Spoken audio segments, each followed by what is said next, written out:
Hello everyone, Sandy here. Today we're taking a look at the Once Upon a Time Tarot by Ilaria Fossi and Carol Ann Eskenazi, I think you say that. Alright, so this is one of the newest Lo Scarabeo decks, and I went and picked this up from the local tarot shop today, and I'm so excited. I really didn't think I was going to get my hands on this so quickly, because I wasn't actually aware that it was coming out now. So I'm super excited to get into this. I've been looking for a fairy tale tarot for a long time. I have some fairy tale decks. I actually do have the Fairy Tale Tarot by Lisa Hunt as well, but for some reason I haven't been able to connect with that deck. I am having high hopes for this one though. All right, so let's dig into this, shall we? It comes in a hard box, which I really love. Then it can stand up in my bookshelf, looking pretty. Let's dig into it straight away. I like how the box opens really easily. You don't need to like wiggle it or anything like that. And I think that's probably because if you look closely, you can see that the box has this linen texture on it, which is, you know, really smart. So here we go. We've got a guidebook. We will take a closer look at the guidebook once we've looked through the cards. All right, so here we go. Oh, these backs are so pretty. They give me a Disney vibe almost. All right. Okay, so we have a little flap here so that we can open it easily. Love that.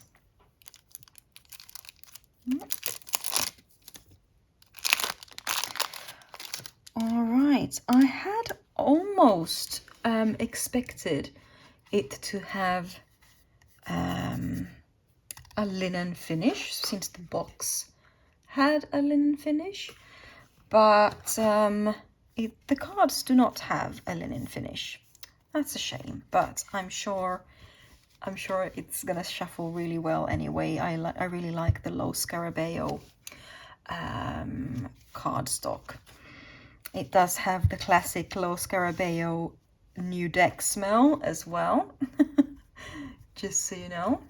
The cardstock, yeah, it's classic Lo Scarabeo cardstock. Nothing different here. Okay, so let's zoom in. Let's also check that we don't have any glare anywhere. Right, there we go. Zoom you guys in so that you can see properly what we're looking at. Okay, so here we go, the Fool. Oh, he looks so happy. This is clearly Jack and the Beanstalk. He has been up in the giant's lair up in the clouds and stolen his, I think it's a golden goose in the original, or at least in the version that I've read. But here we've got a chicken. And there we have a harp and some other things in his little bag here.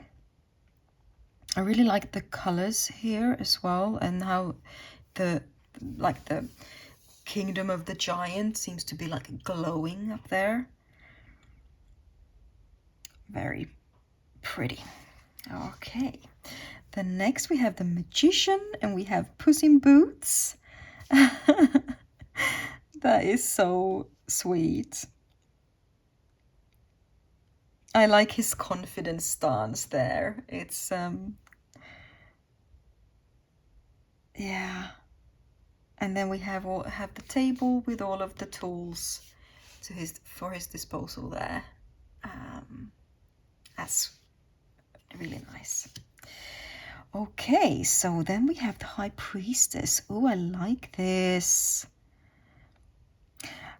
See, I was hesitant to get this deck in the beginning because when I first saw it, I thought, no, this isn't for me, because I thought it was too cartoony, a little bit too sweet maybe. But recently I have fallen in love with the Hanson Roberts Tarot, and it's just opened me up to some more sweetness in my life, I suppose. But this one as well, I feel like it could really help me tap into that feeling you got as a child when you were reading these fairy tales. So I'm trying to figure out here what fairy tale this High Priestess is from. I think I'm going to be having the... Right, okay, so I'm checking the guidebook as we go along so that I can tell you what fairy tale or fairy tale character that they all relate to. So this one actually is Morgan Le Fay, and those of you who are familiar with the myths around the Avalon, like the Avalon myths and King Arthur and such, will know who Morgan Le Fay is. So that's her. I love the flying books as well. Okay, the Empress. Ooh, that's interesting. They have chosen the Snow Queen for the Empress. I'm not quite sure how I feel about that, but I think I'm going to put this one aside so that we can read the guidebook for this one later on. Gorgeous card nonetheless. Okay, the Emperor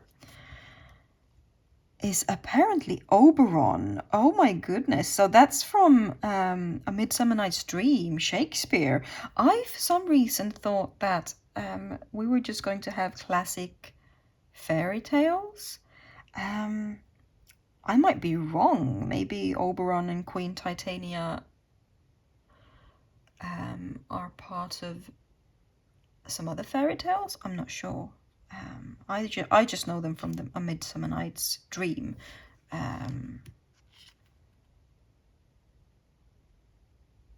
Yeah. Either way, it's a really fun looking emperor. I love the Fae vibes. His facial expression is quite funny as well. Okay, the Hierophant. Oh, he's looking serious. And he is apparently Merlin, also from the author, King Arthur myths. I don't know if he feels like Merlin to me. Perhaps. Yeah. I do like the card though. I really like the colors used in this deck a lot. Okay, so for the Lovers, here, let's have a look. Right, we have some kind of purplish blue chicken down here that I immediately put my eyes on, and I love that guy a lot.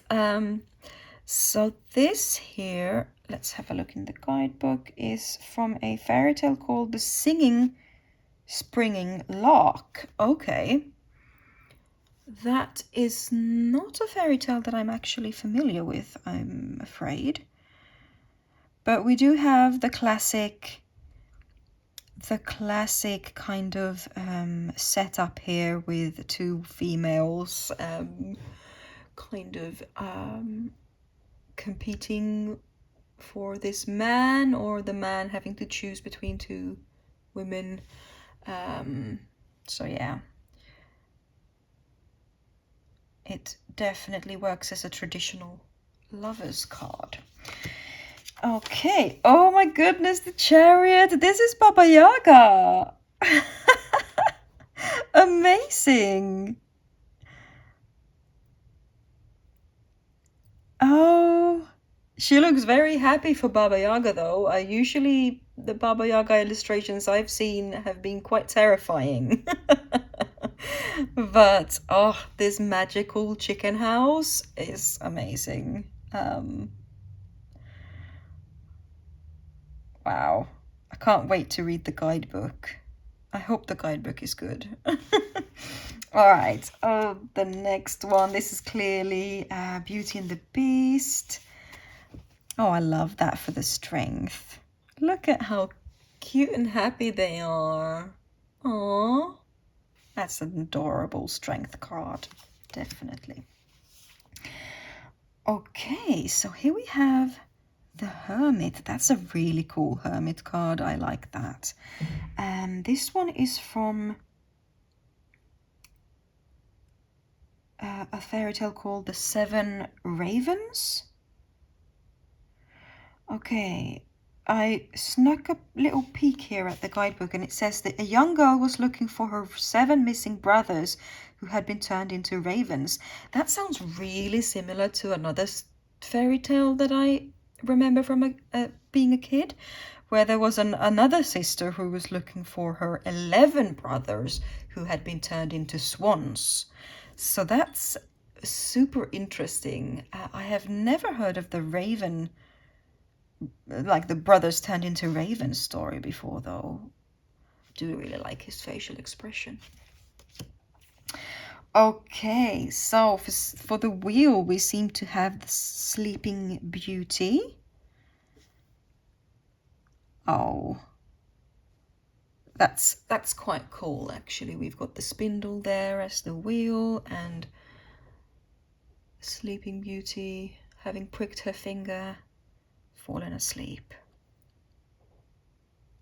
That's, again, the colors are really striking me. I really like how they've used the colors and the tones, like the values of the colors in this. Right, for the Justice card, we have this beautiful looking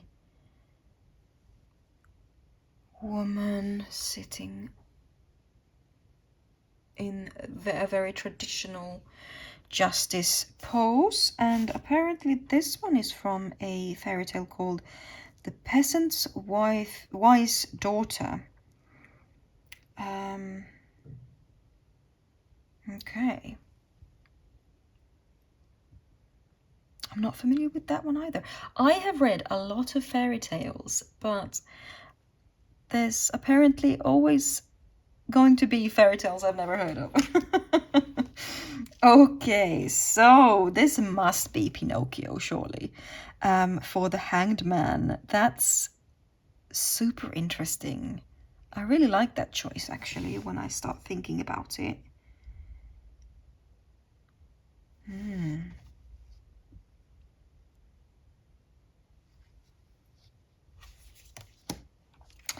And the Death card, let's see if I can figure this out. No, I'm not sure. Let's have a look. It's Frau Holle. Okay, so she's a German goddess of death, as far as I know. But I haven't actually read any stories about her. That's a really cool looking card, though. You can start kind of wondering what's going on in this picture. Like, is this Frau Holle here to like smother this woman with the pillow, or what's happening? Oh dear. All right, so for Temperance here, this looks like that one I was talking about, the the swans, the brothers that were turned into swans.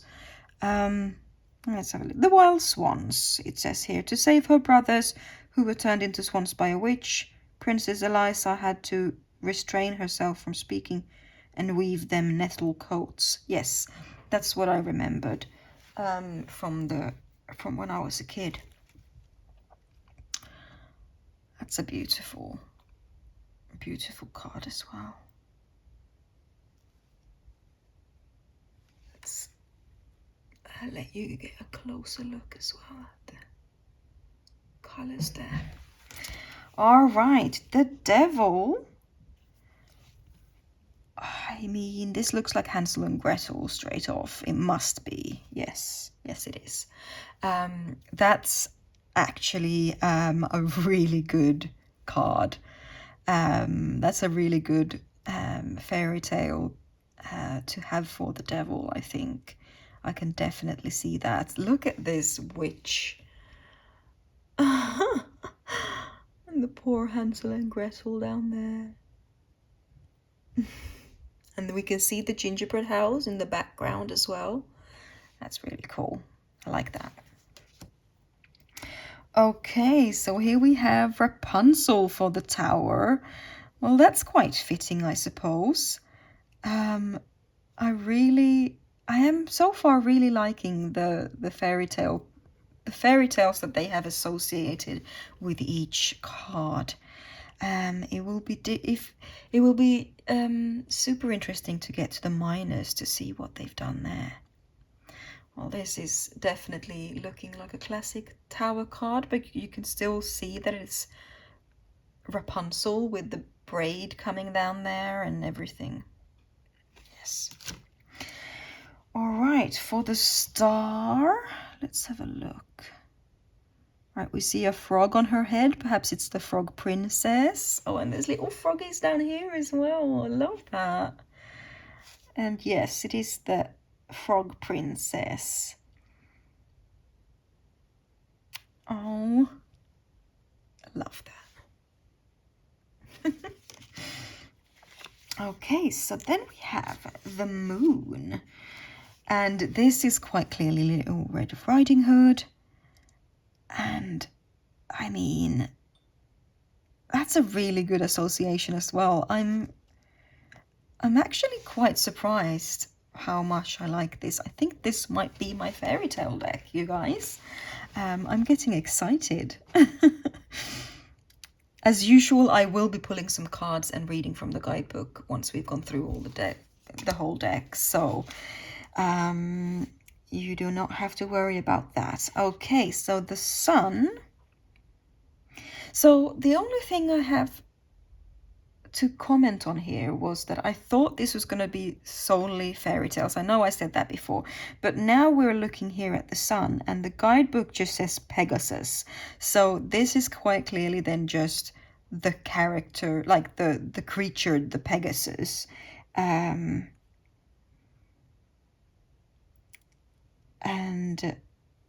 it's just naming here like what his role was, or what Pegasus's role was in one of the Greek myths. But yes, super pretty sun card either way.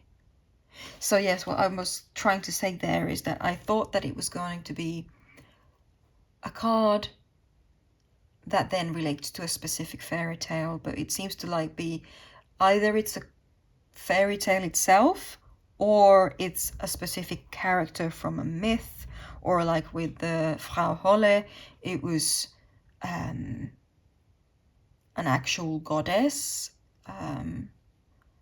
So yeah, let's continue and I will start thinking more about this later. So here is Judgment, and we have this looks like the Pied Piper of Hamelin, and yeah, that is quite excellent actually for the Judgment, I must say. And look at this gorgeous card. That is so pretty. And the little mice are so cute. I love them. All right, and for the world, ooh, this must be Cinderella maybe, with the little glass slipper there. Let's have a look in the guidebook. Yes, it's Cinderella. Cinderella for the world. That's quite interesting.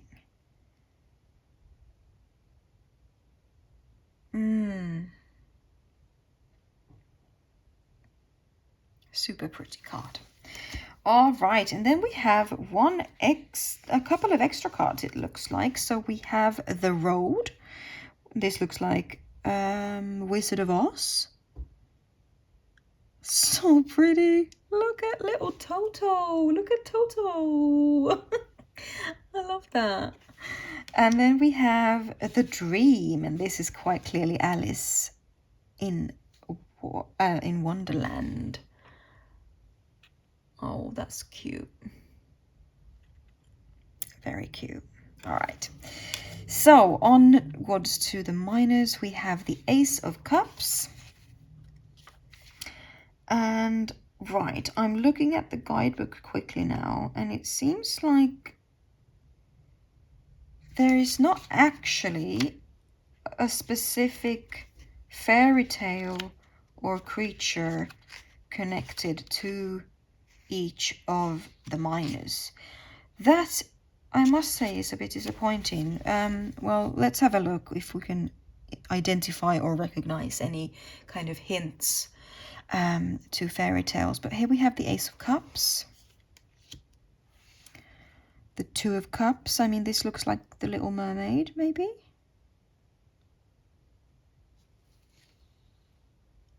Could be.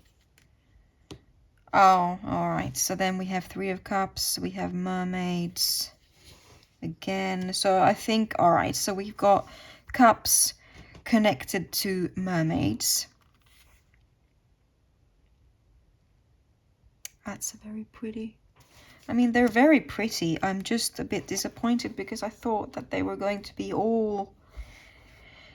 that each and every card was going to have its own fairy tale. Oh, shoot.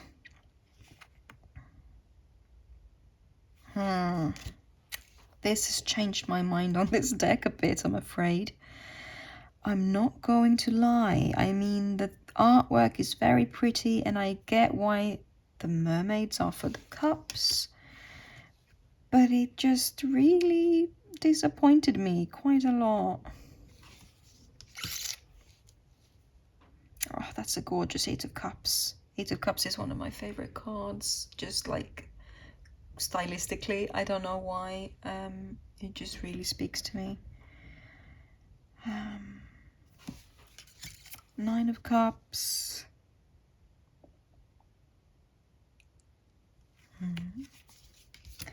Ten of Cups.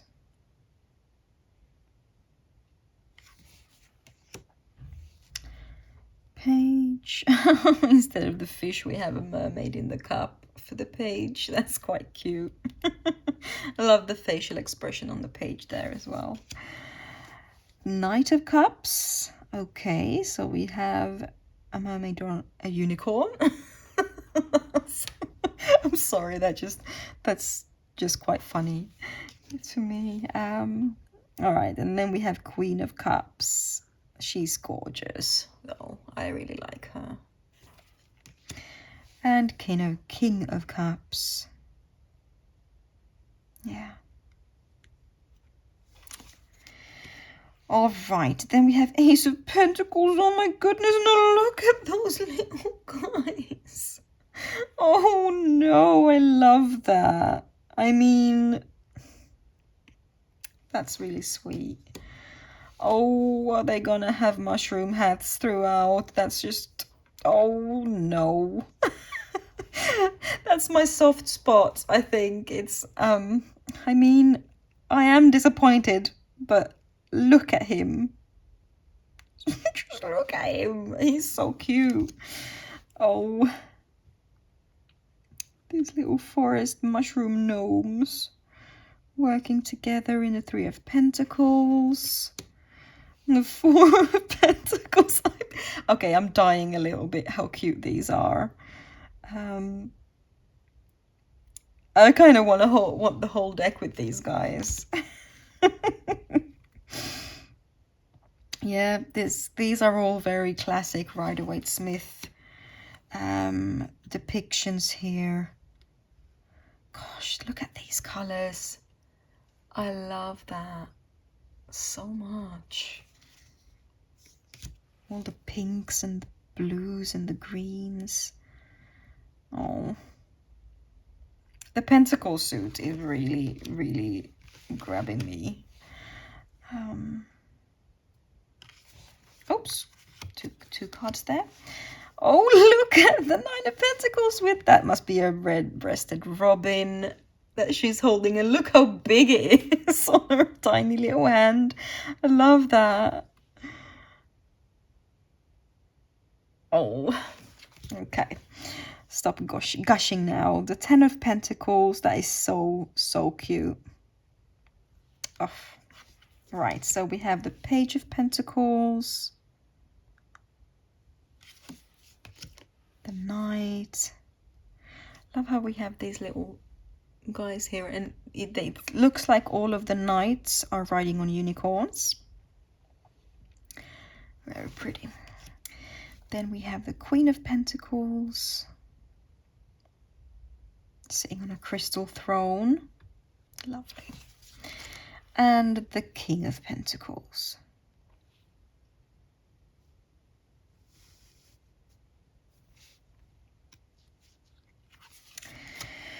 Okay, so then we have the Wand suit. We seem to be having dragons for fire. Two of Wands. She's got some kind of cool dragon dress on. Then we have the Three of Wands.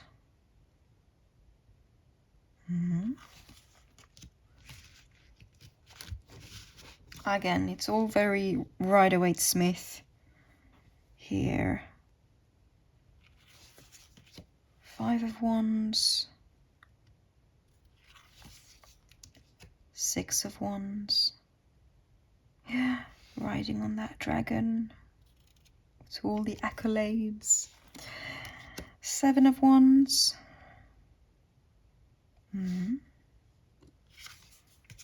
Eight of Wands. So nice kind of motion here. I like that, how they're kind of angled towards you as well. Nine of Wands.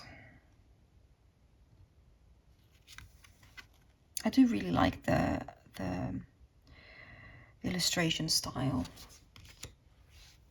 in this deck though. Ten of Wands, sorry. Page of Wands. Oh, look how insecure he looks. That's cute. He's like, oh my god, there's a dragon on my wand. All right, Knight of Wands. Cool. Like how happy she looks. Queen of Wands. Oh my goodness, look at the cat. Look at the little cat. I like this one. I really love black cats and sunflowers, so every Queen of Wands kind of really speaks to me. All right, then we have the King of Wands.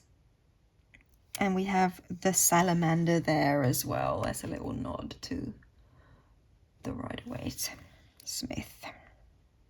Also salamanders on the throne. All right. Ooh, look at these colors. Okay, so we seem to be having fairies for the swords. That is exciting. Okay. Let's have a look. So we have the Two of Swords. Okay, and the heart with swords for the Three of Swords. Nothing new here. Four of Swords.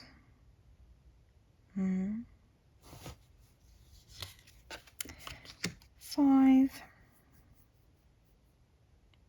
Again, here we see almost the exact same kind of poses and like setup of the, like where the characters are standing as the Rider-Waite-Smith. 6 of Swords.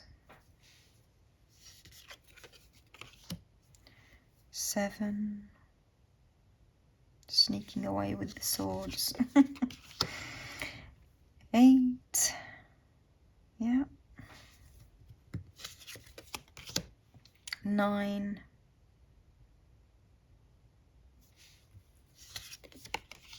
10.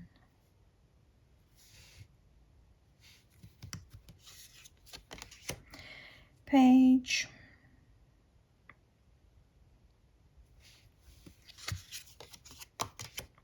Knight.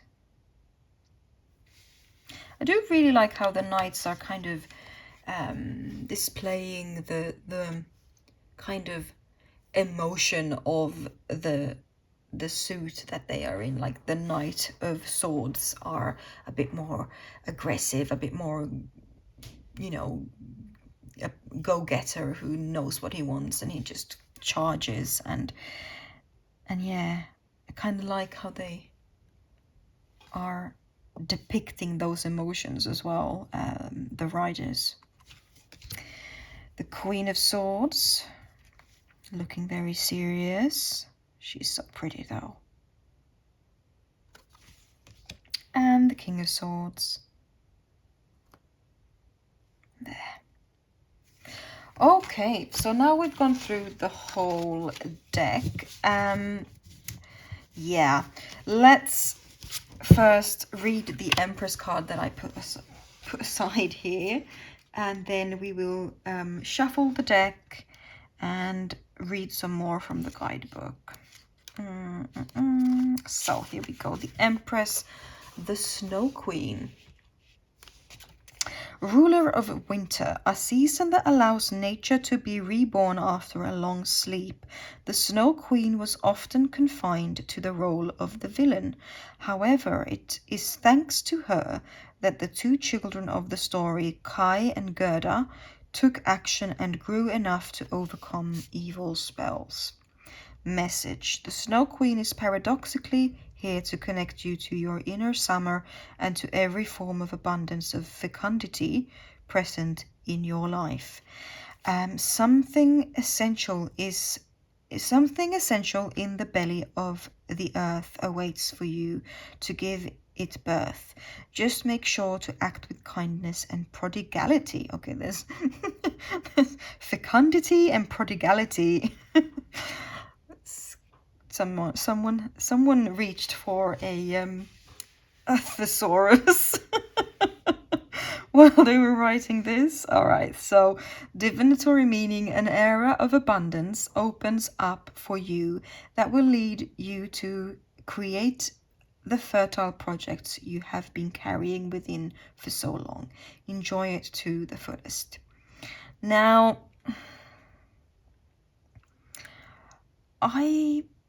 I'm struggling a little bit with this association, actually.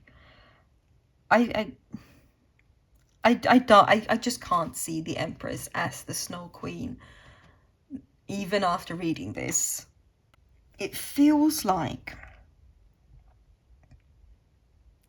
it's just too cold for the Empress. The Empress is supposed to be surrounded by the, well, supposed to, listen to me now. I just think I really love the traditional depiction of the Empress here, where we have this warmth and abundance around. And I suppose this could be a different way of looking at the Empress, maybe a different part of the Empress that I haven't considered before.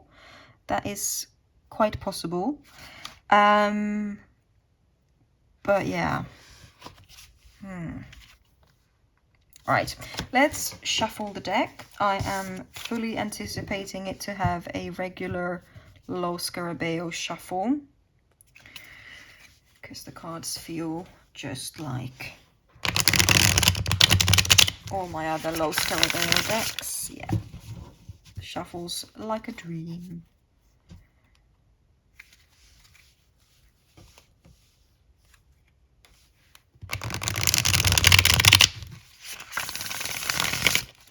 That's nice. Right.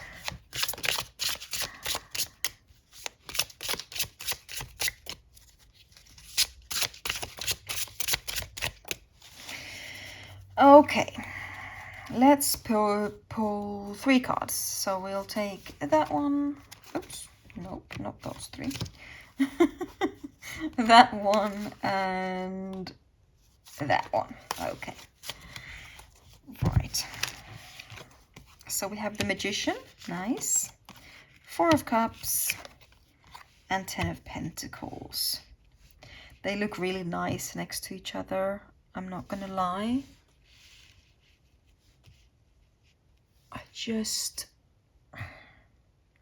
It just annoys me that the minors are not specific fairy tales. I cannot get past that, I don't think. Let's read the Magician.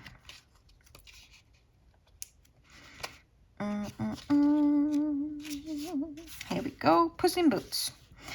The only inheritance of a penniless young miller, this cunning, charismatic, unforgettable cat that wore boots helped his master gain wealth and the hand of a princess through little trickeries and deceits.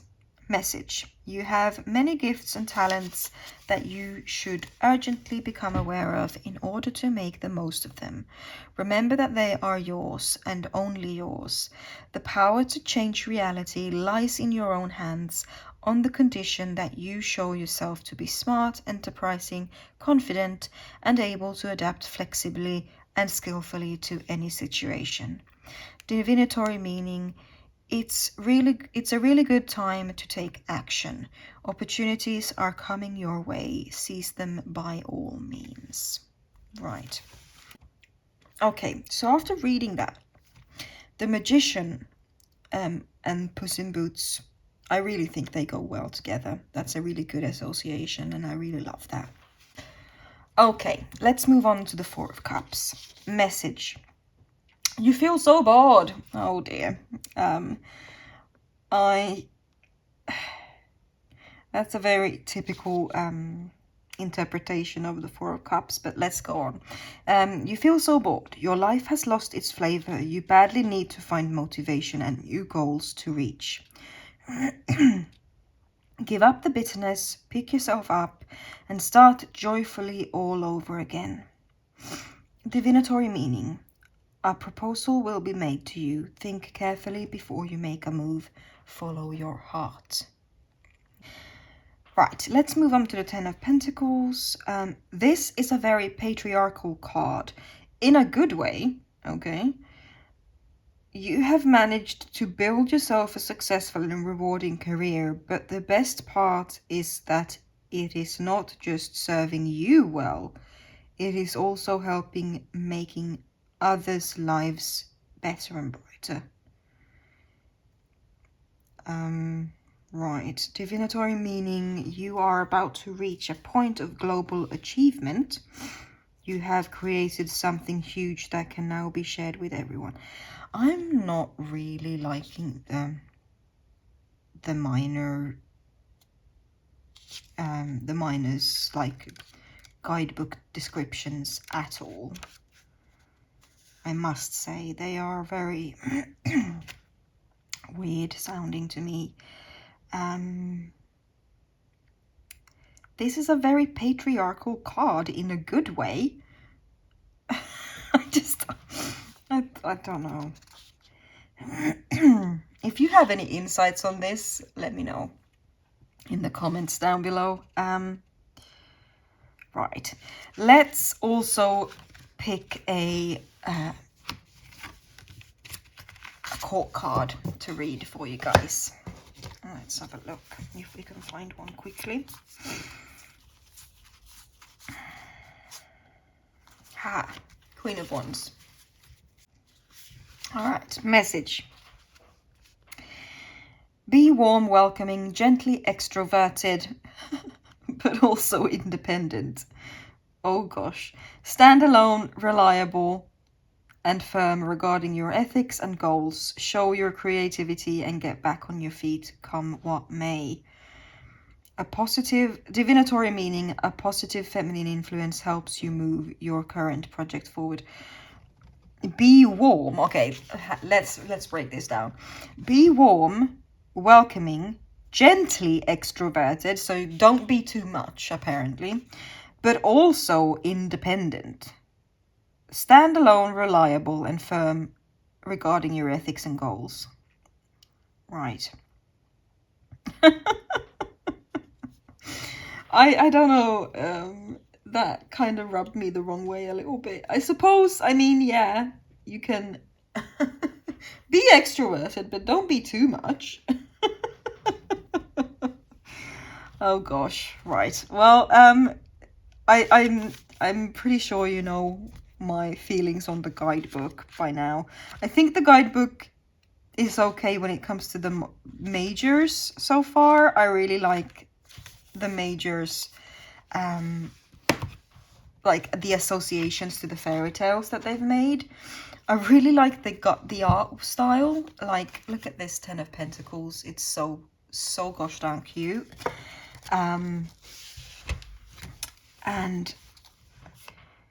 But I feel like the associations of the mages as well are a little bit all over the place, because we have Morgan Le Fay and Merlin from Arthurian legends. Then we have the Temperance card with brothers turning into swans. And then we have the Hermit card with brothers turning into ravens. We randomly have Baba Yaga. Well, I mean, Baba Yaga is a fairy tale. But Frau Holle, and then Oberon as well. Merlin's there. I was honestly expecting more from this deck, to be honest. I really was expecting fairy tales for the minors, and it was a very big disappointment that was not the case.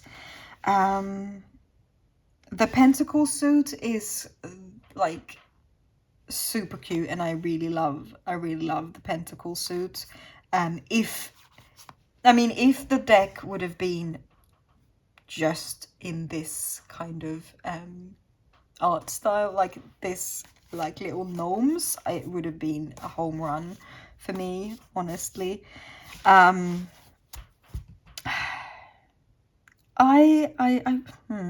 am struggling with this deck a little bit, I must say now. I really love the art style, the colors, and everything, but I feel like the fairy tales chosen for the majors could also have been a little bit more widespread, like, or either that, like, I don't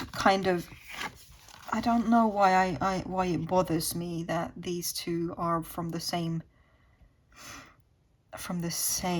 but at the same time they also talk about the High Priestess and the Hierophant being a pair.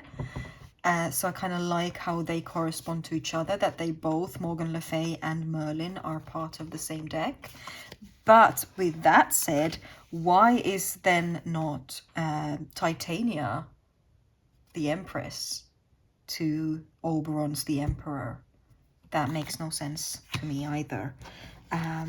Instead we have the Snow Queen, which I don't... which I honestly also take issue to. I'm being a little bit critical today, I'm sorry. Other than that,